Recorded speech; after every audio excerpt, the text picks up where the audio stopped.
दरवर्षी गुढीपाडवा आला की एक गोष्ट नेहमी बोलली जाते की गुढी म्हणजे संभाजी महाराजांच्या हत्येचं प्रतीक आहे आणि मराठी माणसाने गुढी उभारू नये. पण या गोष्टी खरंच बरोबर आहेत का?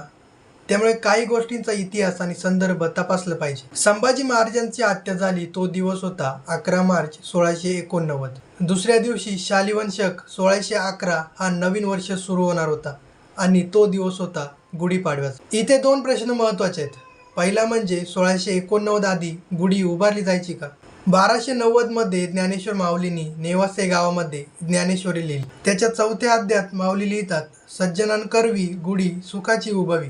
त्याच्या आधी म्हणजे महानुभाव मधल्या लीळाचरित्रामध्ये म्हटलंय, गुढिया तोरणे उभी लिया, असा स्पष्ट उल्लेख आढळतो. संत तुकोबाराय श्रीकृष्णाचं वर्णन करताना आपल्या एका अभंगामध्ये लिहितात, बाळकृष्ण नंदागरी आनंदलय नरनारी, गुढिया तोरणे करीती कथा गातिया गाणी.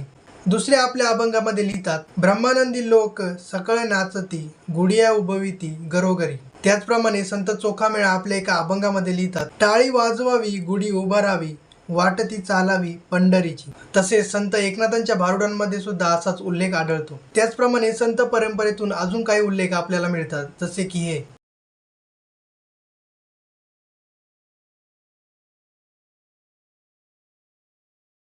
या सगळ्यामधून एक गोष्ट तर स्पष्ट होते की संभाजी महाराजांच्या हत्येच्या आधी सुद्धा गुढी उभारली जायची. दुसरा एक प्रश्न असा येतो की औरंगजेबाने संभाजी महाराजांची हत्या गुढीपाडव्याच्या एक दिवस अगोदर केली, त्यामुळे गुढीपाडवा साजरा करू नये. औरंगजेबाने संभाजी महाराजांना 40 दिवस पकडल्यानंतर अनेक यातना दिल्यानंतर गुढीपाडव्याच्या एक दिवस आधीच का मारला असावं? कदाचित मराठी माणसाने त्यांचा हा सण साजरा करू नये म्हणून हा दिवस निवडला असावा. पण जर खरंच औरंगजेबाने हा सण सुरू केला असता आणि तो पण संभाजी महाराजांच्या हत्येचं प्रतीक म्हणून, तर आपल्या मराठी माणसांनी तो सण साजरा तरी केला असता का? आणि जर त्याने खरंच हा सण साजरा केला असता तर तो मुघलांचा सण असता, मराठी माणसांचा नाही.